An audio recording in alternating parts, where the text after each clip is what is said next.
Welcome to A.U.M. Ask Us Marketing, the live show where we dive into the mechanics of a fully functioning marketing system for financial advisors, all live, so you can ask your questions as we talk about it. I'm your host, Kalli Fedusenko. I am the founder of Savvy Advisor Marketing. We are a digital marketing agency developed to build relationships between advisors and their target audience using data to create website content and ads. We build relationships first and we grow numbers second. Our episode today is brought to you by the Financial Planning Association, otherwise known as the FPA. FPA is a great resource center providing education, support, and networking opportunities for advisors like you. So, your clients aren't spreadsheets, they're human. And understanding how humans really make decisions is what sets standout advisors apart. Brendan Frazier from RFG Advisory blends psychology with practical strategy to help advisors communicate more clearly, handle emotional decisions with empathy. And we're going to talk about how you can apply those principles to create marketing that actually speaks to the way clients think. So please join with me, Brendan Frazier. Welcome, Brendan. Hey, thank you for having me. Happy to be here. Excited to be here. Yes, I love behavioral finance. So I'm really excited to dig into this. It's pretty And funny. You'd be amazed, or maybe you wouldn't yeah. be, but there's like a lot of closet behavioral finance people and fans out there. And I know I live in a bubble, and I'm probably I hear it from people more often than most, obviously, right? But Yeah. it's funny how many of my conversations start with, okay, I mean, I just love the human thing, the behavioral thing, and I'm like, maybe we should all wear a badge or something. So we can If you're spot not each in other. the closet, there are other people who like this stuff. Let's find our people. Yeah, it's so fascinating to me. And so I'm glad that there's someone here who's actually studied it and can tell me, yeah, that's right. Yeah. Or you're wrong. I don't know, but one of the two. But we'll tell you either way. Yeah, exactly. So for those who are joining and don't know what it is, can you just give a brief description of what behavioral finance is? Yeah. And it's funny because it's one of the hardest questions that I ever have to answer when doing something like this. Everything after this is going to be easy because Right. behavioral science is partially like what we already know, and then at the same time we're trying to describe exactly what it is, and it's not necessarily clear cut. What I would say is, if you're trying to think about, if you're looking at what's the book terminal, what's the definition of behavioral finance? What does the research say? What is the what would I find in a textbook definition? Yeah. It's basically just the things that make human beings not rational. We think that we're rational human beings making rational, logical decisions. Behavioral finance is all of the factors that go into decision making that help us understand why we're not necessarily as logical, as rational as we think. It's not just spreadsheet finance, it's behavioral finance because we're human beings. So you go to it. I mean, the textbook definition is probably even a little bit different than that, but that's the gist of it. But you could also just look at it and say, if you've worked with another human being and their money, so emotional human being, an emotionally charged topic like money, you've seen, experienced, behavioral finance. You may not have labeled it that, you may not have termed it that, but it's all the elements that come with working with human beings and their money. So, I mean, and it's the things that happen, the things that pop up that make you think that you oftentimes feel like a therapist, or you're in a therapist type role. It's the things that pop up that make you think man, I didn't get a degree in psychology. They never taught me any of these things. And I also think, to put a bow on it, behavioral finance is sort of the gateway term, or the entry term. It gets people interested, and we come in, we're like, oh, what is behavioral finance? And it's usually just a list of biases and things that we fall prey to that affect our decision making. Yeah. As you get into it, you realize that behavioral finance is it's one aspect of the overall umbrella, which is what I call the human side of money. And so behavior is part of it, but psychology is part of it. Emotions are part of it. Communication techniques are part of it. So I sort of got into this under the behavioral finance tag. Yeah. And you dig into it more and more, and you're like, oh, this is just one realm. It's like it's just about the human side of money. Mhm. Kind of the Okay. way we've grown to think about the all-encompassing aspect of working with human beings and their money. Right. And I realized one of the first questions I wrote down to ask you was how does confirmation bias show up in financial planning? And now I'm realizing we should probably explain what confirmation bias is. Yeah. It's yeah. So these great point. And also these biases, they're all good to know, right? But Yeah. there's also it's also like, hey, it's one thing to know what the bias is. It's one thing to be aware of it. It's one thing to even see it. But Mhm. then kind of where I wanted to focus in on was what do we do about some of these things? Like how do we take what can we do to help our clients overcome the behavioral barriers to them to achieving their financial success? Right. Yeah, so confirmation bias is basically just like seeing or receiving, consuming some sort of information or perspective that is in line with or agrees with what you believe. So Okay, so it's kind of like the echo chamber. Like I go out and without realizing it, I'm seeking validation that what I think is correct. yeah, I mean, you may not even be seeking it. Yeah. It finds you, and then when it Mm. finds you, you're like, yes. Not only are you right, I'm now even more convinced that I'm right. Like, Mm. literally, we get a hit of dopamine every time we Okay. see or every time one of our beliefs is confirmed or we perceive it as confirmed. It like Yeah. actually feels really good. We want to seek out the people, the information, the resources that confirm our beliefs. Mm. I don't even like politics, but Yeah. I have to use it. It's the best example I know of. It's Yeah. why if you lean towards one side of the aisle, you primarily watch CNN or Fox. It's why it's Mm. so painful to watch the other one because while it feels good to have our beliefs confirmed, Yeah. it's quite literally like mentally painful to have to go challenge your Mm. own beliefs or to hear a belief that's different or disagrees with a closely held belief of Yeah. your own, right? And so Yeah. that's why we tend to we tend to surround ourselves with people that agree with us. We tend to watch consume the news, the information, the sources that are most agreeable to us, like to our belief. Mhm. And so, like from a financial planning context, right? You think about it, and it's like, okay, what does that look like? What does that sound like? It's when you have somebody that comes in and they're like, oh, you know what? I don't want too much exposure to equities because bonds are never safe. I'll never lose money. It's like they believe that bonds are the greatest thing ever. Or Right. maybe a more recent example is, why would I not invest more in Bitcoin? Right? Like Mm. Mhm. I've seen and experienced from a Bitcoin perspective the like rise of it. I've seen my friends who built their wealth on it. They're taking it Mhm. around the world. I'm now convinced that Bitcoin can't fail. And so any piece of evidence I see that confirms that, I'm latching onto it. Mhm. I'm like taking it into it's like it's just gospel truth. And anything that threatens that, I'm like, no, no, no, no. Like obviously they made a mistake. Yeah. But once you have this belief, Yeah. but like you said, whether you go find the confirming evidence Mhm. or not, you may go find it, and that still feels good. Yeah. Oftentimes, what happens is it tends to find us, or we surround ourselves with the people or the information that confirm what we believe Mm. because it feels good. But it's a Mhm. problem, right? Yeah. Because you're Right. not challenging yourself. You're thinking one way. You're not thinking about all the other possibilities. But that's confirmation bias. Okay. Okay. And would you say that confirmation bias, in a way, the clients that fit us will find us?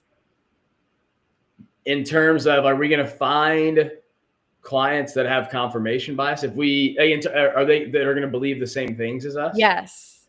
Yeah. I think yeah. If you took a random sample, we should do this study. But I mean, if we Yeah. took a random sample of an advisor and their client base, I Mhm. would say I would put a lot of money on the fact that if we identified like the advisor's top 5 values or beliefs or even hobbies and interests, Mhm. the clients are going to skew towards that. With Hmm. that, we're just naturally drawn to people that that think the Right. same, that believe the same things. Right.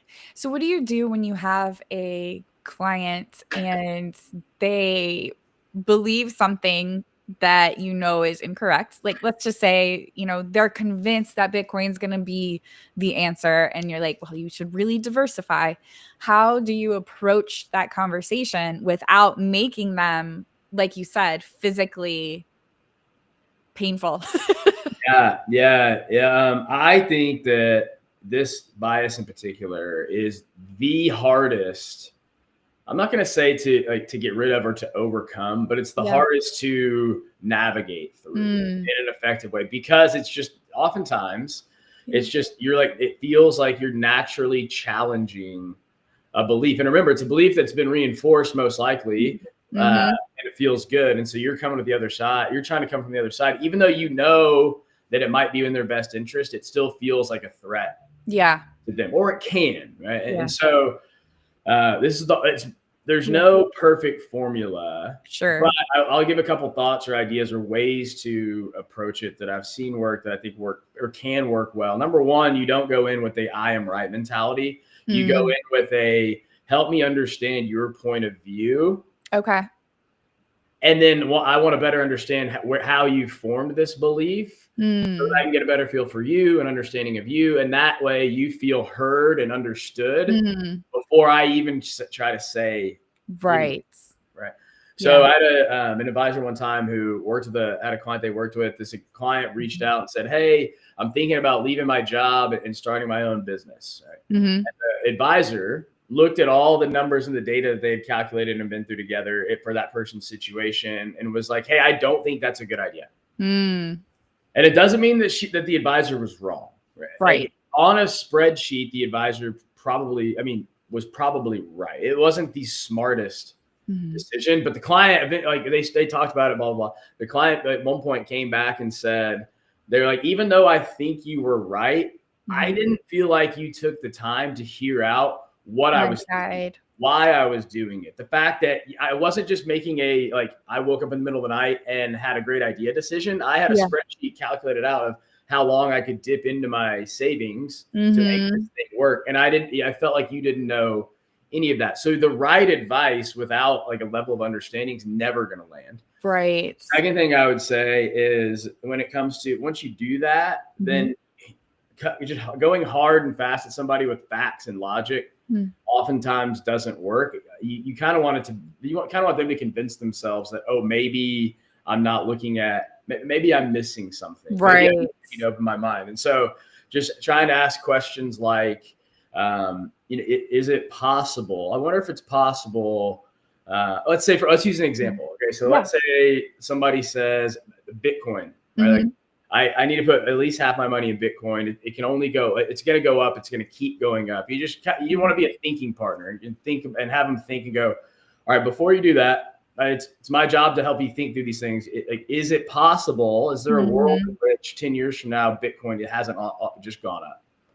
What would have to happen for that to not be true? Right.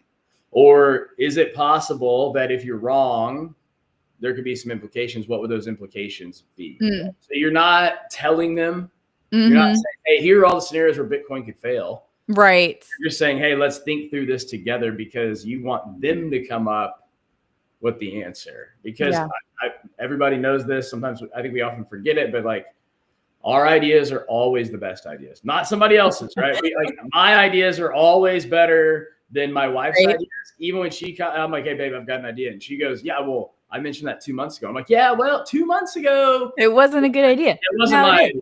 It was your idea. Now that it's mine, you're brilliant and I'm brilliant, and we should do it." Right. So the idea behind the questions are just designed to say, instead of going out and preaching to somebody and trying to convince them with logic and argument that you're right, just guiding them through a conversation to help them think through it themselves. Yeah. And do you think that comes easier if it's an established relationship with trust already? I think it can. Yeah. I also think for me, it always came easier with strangers. Like, I don't know why. I always thought that was easier with somebody that I had barely met or barely knew, because there's not as much like entrenched emotions and like patterns and habits and ways of doing the relationship. Right. But I think for most people, it does come more naturally with somebody that they're closest to. Yeah. But it doesn't mean that it's any less effective. It's one of those deals, you have to get over the hump. Like your role, your job is to help guide this person through a process to figure out what's most important, to help clarify their thinking. And doing that will take somebody you may not know as well and transport them into like a trusted relationship faster than like a lot of other things that you Yeah. could do. I mean, Yeah. so, but to your point, it's probably, if you go and do this with somebody you don't know as well, you probably get a little bit more of a pit in your stomach. Yeah. Okay. Okay. Makes sense. All right. So on kind of on the other side ish is fear. How does fear, especially around market volatility, and or maybe retirement, how does that affect decision making, and how can you calm people down when they're facing like, oh, the market's going down, put it in cash. How do you Yeah. walk them through that? Yeah. So it's important to know that anytime that like something like that happens, anytime somebody's gripped with fear, they're not sitting there in the logical, rational part of their brain, what we call the prefrontal cortex. Fear hijacks the amygdala, which without getting into a brain class and neuroscience, the amygdala it's basically there as it's what helped us survive. So you go back to our days on the Sahara, you hear some rustling in the bushes, right? Right. Your sole purpose of the brain is to survive. And so at that point, it's like, all right, I either stay here, I either freeze, and don't move, or I need to do something. I need to go and move and do and run away so that I can survive to see the next day. Yeah. Bad news is our brain, it was programmed that way and it worked well in that environment. But in the environment we sit in today, where like the tenets of successful investing don't match up to the way our brain was wired. The good news, though, is that we are here today because that's how our brain was programmed. If we didn't survive, we wouldn't even be having this conversation. Right. So it's important to first acknowledge that in that moment, like our brain has been hijacked. We're not you can't think logically. You can't think straight. The example I like to use to kind of hammer it home is you get on a plane. You're sitting on the plane, you're flying, you're in midair on the way to your destination. Because you know stats, you've heard like planes are extremely safe. It's way safer than driving, right? The odds of something happening are like less than 0.0001%. Right. The captain comes on, is like, hey, we're going to experience a little bit of turbulence. You're like 30,000 feet above the ground. The plane starts going up and down and up and down. The captain's like, hey guys, don't worry, everything's going to be okay. In that moment, you're not, most people that I know, in fact, when you look around, like nobody's sitting there like, oh, like that was uncomfortable. No, everybody's kind of like, are we gonna be okay? Plane about to go down. You can feel it in your stomach. It's because it's not logical, right? We're not thinking rationally, even though we know nothing's gonna happen. That's you're in that different part of the brain. So what do we do in that scenario? I think from an advisor's perspective, the most powerful tool you have in that scenario is just to be the sounding board that absorbs their situation with empathy. Okay. In other words, if they're reaching out, they're calling you, they're contacting you, it's because they've probably gotten to the point where they're like, hey, I don't know what else to do. I'm nervous and I think I need to talk through this or process with somebody. And we consider that a privilege, not to educate them on why they should stay invested, but to let them feel heard and understood. Yeah. Yeah. That's number one. Number two is you just always, after you've absorbed it and been like, hey, okay, tell me what you're thinking. What are you worried about? Is to zoom them back out, because we know when the brain goes into this mode, it just zooms in. It's like, I need to survive the moment. Right. So instead of thinking about, oh, I've got 20 years left to invest, it's like, I need to survive today. I should sell. So you always want to zoom them back out, get a feel for the big picture, right? Like, and not just the fact that we have more time, but like, hey, what was the purpose of this money? What was this for? It was to be able to retire one day and leave the job that you're at. Well, let's zoom back out. Remember, that's the purpose. If you were to make a decision to sell out today, that's going to mean that's going to put that timeline further out. Most likely. The probability of you retiring is going to be later if you make this decision than it is today, if you make the decision to sell out. Right. Okay, so you're just zooming out, reminding them of the purpose. Last thing, this is a little bit, it's not controversial, but it's, we don't think about this as much. Yeah. But it's normal when you're feeling this way to want to take action. Like, action is an antidote to anxiety. So if somebody's like, I need to do something, I don't know what to do with my hands, I'm freaking out, then you can give them an action that's not selling out, right? You can say like, hey, okay. Let's do this. Let's create a little space, take a day, go back and go back and see what you can find. Do a little research on the last 3 times the market dropped like this. Tell me what happened afterwards. Or take a day, go do a little research, and you're convinced the market's going to tank. See if you can come up with 3 reasons why it's not. Or if like straight financial planning tactical. It could be, okay, if you need to do something, let's rebalance. If you need to do something, let's look at changing your spending rate. If you need to do something, let's evaluate your will, your estate, your insurance, whatever. But so you can use action to your advantage without the action being selling out. Yeah. So it's absorb it with empathy, help them zoom out, and then use action to your advantage. Okay. So in both of these, confirmation and fear, I'm hearing like help them feel heard and understood. And you might not have an answer for this, but how can we do that if we're not face to face with them? Like, let's say the market is going down today. I want to send an email and post something on social media. I don't want to just be like, hey, ignore the headlines. How can I meet them where they're at without being there in person? Yeah, I mean, I think so. It's hard to do it on a mass scale. Yeah. Like I'm not sure. I'm not convinced that there's any email or social media post that's just going to be the like, right. The antidote to fear, right? I mean, but here's how I've seen it work used best is you teach and educate your prospects and your clients prior to these moments. Right. You help them anticipate these moments. You say, hey, here, we know that the market drops 10% once a year. Right? It's going to do that. It drops 20%. I think it's like once every 5 years, and maybe more often than that. But some level of like expectation setting, saying, hey, these moments are going to come. We know they're going to come. We've built this portfolio taking into account these moments.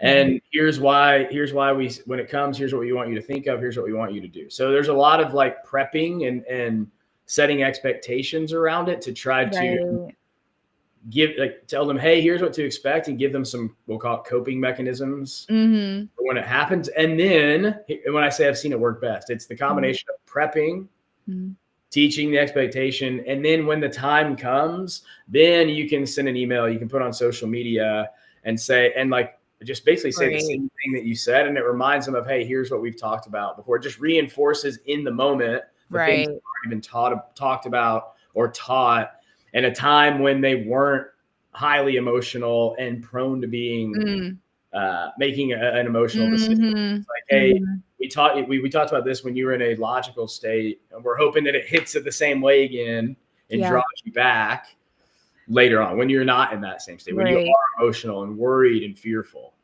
Is there any data on like teaching people about biases? Like, does it make sense that you should be telling your clients and prospects, hey, there's confirmation bias and there's fear and you're going to face it at some point? Or is it just kind of a tool for me to use without teaching? It's a really good question. I mean, I think you could do it either way. Yeah. But regardless, so let's say option 1 is to teach and educate and say, hey, here's a bias.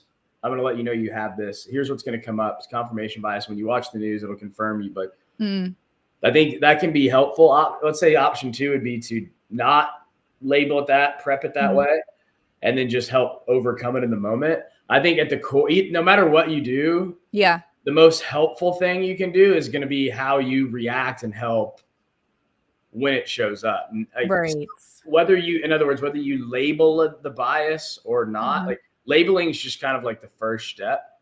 And it's all what happens afterwards. So like you can, does it help to label it? I don't know. Is there research on it or data? If there is, I've never seen it. I could see where it might be helpful. So that somebody in the moment goes, okay, yes, I'm subject to this bias. I'm feeling my confirmation bias crop up. But I mean, if we think about Daniel Kahneman, right? So one of the great behavioral finance thinkers of all time, wrote the book thinking fast and slow, sort of pioneered, one of the pioneers in this Mm. field. Even he said, if Mhm. anybody knows biases, Right. economy, nobody knows it better than him. And even he came out and said, he was like, I know this just as well as anybody, and I'm just as subject to falling prey to them as. Mm. And so, is there data that says, "Hey, you should label it, and that's more effective"? No, I could see where that might be helpful, but if Yeah. part of me thinks like, "Hey, If he can't know it, then yeah," if he's like, "Hey, yeah. I recognize it, and it doesn't really help me," then it's kind of like I wouldn't spend a whole lot of time stressing over that. I would spend more time thinking about how to effectively help people, help clients, help prospects Yeah. overcome it or navigate through it. Right. Okay. Good tip. So with behavioral finance, how does it tell us how people process complex information? And like what happens if they become overwhelmed, or maybe that's a different branch of finance. No, I no, don't I think it's all under the human side of money. That's sort Yeah. of like a decision making arena, which is where biases tend to show up the most. Is like, hey, Mm. when I need to make a decision, my bias is infiltrating that decision. And so, yeah, when you think about like information overload, or sometimes what's called the paradox of choice, yeah, what we Mhm. know is that more options and more information usually isn't better. Yeah. In fact, I would say it can often be detrimental. So a lot of people have heard the term paralysis analysis or analysis by Mhm. paralysis, right? So there's this famous study that was done. They had they put a yogurt stand, a free Mhm. yogurt stand in the grocery store, and or I guess it wasn't free, but they had yogurt samples in the Yeah. grocery store. Okay. And one day they set up the yogurt. They had 24 different types of yogurt to choose. Mhm. The next day, they set up the same stand, but they only put 6 types of yogurt out there to choose from. And when on the day with 24 options, of the people that walked by, only 3% of people purchased the Mm. yogurt. When they had 6 options, Mhm. 30% of people purchased a yogurt before they walked by and ended up purchasing a yogurt. So Yeah. what do we take from that? We take from that options and an overload Mhm. of information can be overwhelming. Typically, what that leads to, more often than not, so it manifests in a couple ways. The Yeah. main way it manifests itself is inaction, right? So Okay. we get overwhelmed by all the information, we get overwhelmed by all the choices. So instead of Mhm. anything, we do nothing, Yeah. which is what's called Yep. status quo bias. So you're like, hey, it's easier to just do nothing because I'm overwhelmed having to process all the pros and Right. ups and downs. So I'm just going to stick with what I know because it's safe. And Mhm. my brain wants to survive. So it feels safe. I'm going to stick with it. But if we can narrow the options, narrow the information, simplify, Mhm. then that helps make for an easier decision-making process. One of the ways that if you look at the behavior change research, like how do we get people to actually change their behavior and do things that they want Yeah. to do and they're supposed to Yeah. do? Like one of the most powerful predictors of that, or powerful levers you can pull in that arena, Mhm. is clarity. Mm. And I think this goes Mhm. right along those lines, right? Like too much Yep. information, too many options causes confusion. If Yep. you want people to do something with confidence, if you want them to act, if you want them to change their behavior, then Mhm. clarity is key. People Yep. need to be clear on what to do next, why I'm doing it, what are my options, and did I thoroughly evaluate? I'm clear on what the best option is. Yeah. So yeah, I mean, it certainly, it'll definitely present itself. Yeah.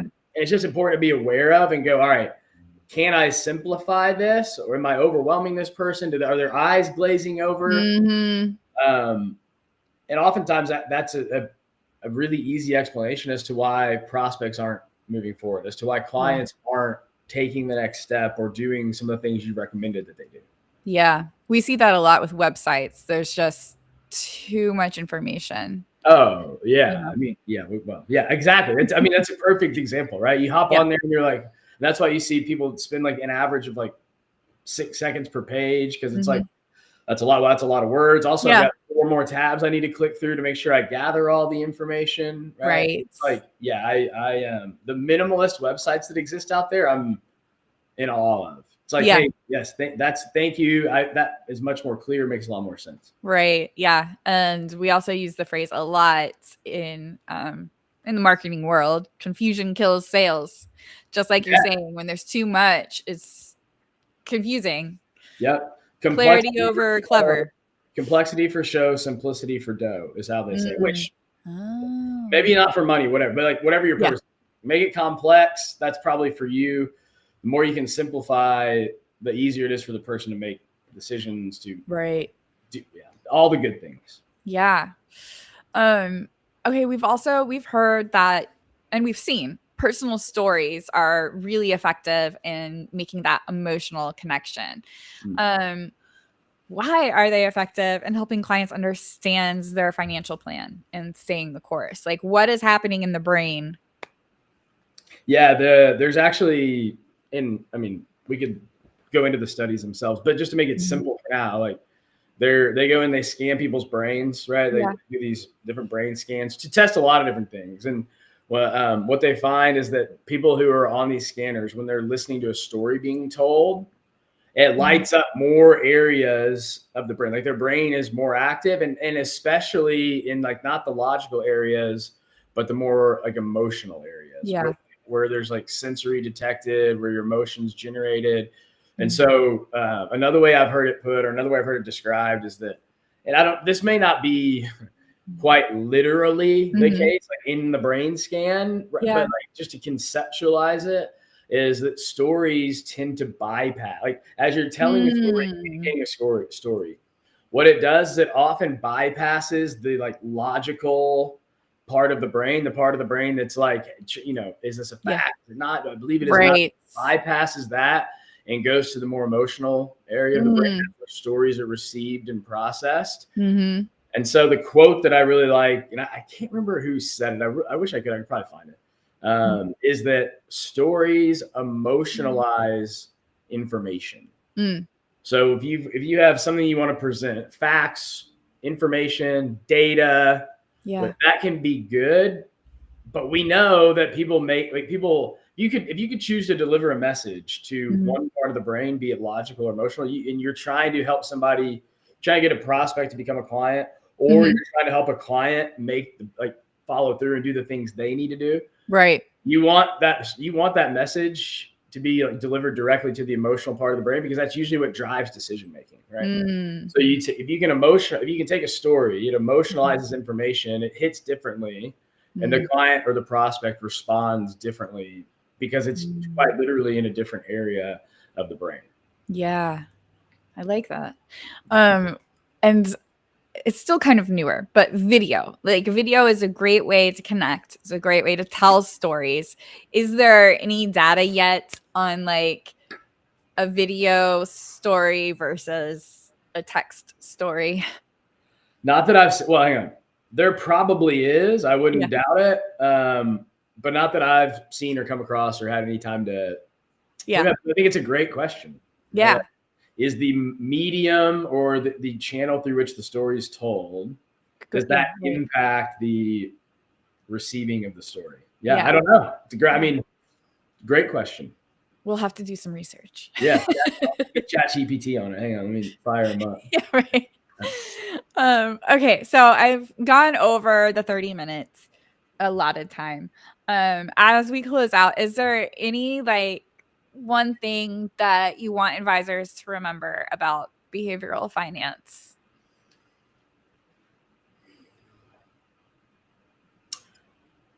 Yeah, so this falls under I wouldn't categorize this as behavioral finance. I would categorize it as under the human side umbrella. Okay. So it's like a brother or a sister of it. Yeah. And I mentioned earlier, like one of the key, and we talked a little bit about like making people feel heard and understood and asking questions.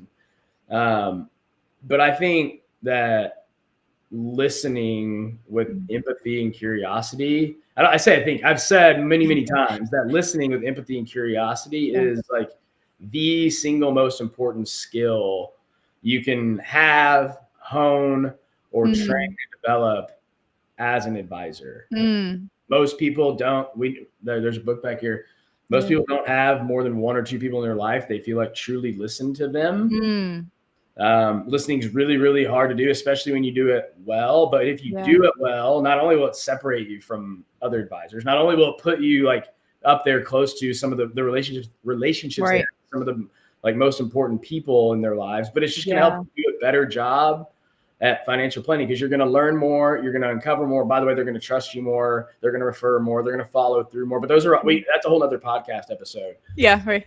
But I would just say listening with empathy and curiosity. It's the most important skill that we can train, hone, and develop. So I said that years and years ago. Yeah.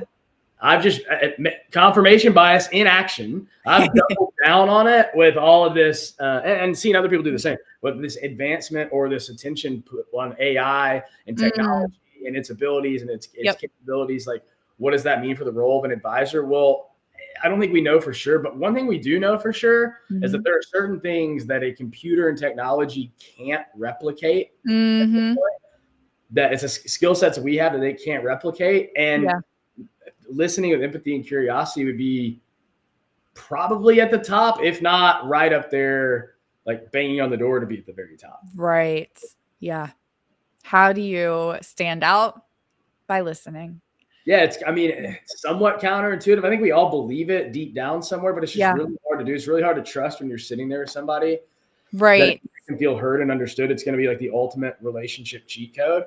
Because you feel like, hey, I should be talking. I should be telling you how great I am. I should be advising you on how to improve your situation. And there's a time and place for all that. Yeah, there's a pressure. There's a pressure on us to show our worth. Yeah. I mean, that's exactly right. So anyways, I could go on this all day. So I'm gonna rein it in. Yeah, I love it. I love learning about the brain. One of my favorite podcasts is The Hidden Brain. They're always talking about the different psychology and how that is affecting your life. I'm a subscriber. Although I'm in a drought. I haven't listened in a while. It's a good reminder I can start soon to pick it back up. Yeah. I usually listen to podcasts on road trips. Yeah. That's a great place for it. Yeah. You'll find me at home at night doing the dishes. There you go. The podcast. So. Yeah. Well, this was a great conversation. Definitely gave us some things to think about, and some ways to apply it. So thank you so much for sharing with us today. Yeah. Really thank you so much for having me. I'm happy to be here and keep doing the great work that you're doing. Yeah. Thank you. And for those who are joining us, obviously, we do a Ask Us Marketing with you every Monday, but sometimes you want a one-on-one. If you have something that you don't want to ask publicly in a comment, feel free to scan this QR code and you can schedule a call with me directly. If you're joining by audio, it's savvyadvisormarketing.com/call. And I would say join us next Monday, but next Monday is Labor Day. So instead, go watch some Kevin Bacon shorts. It'll be a fun way to start your Labor Day. So have a great week and have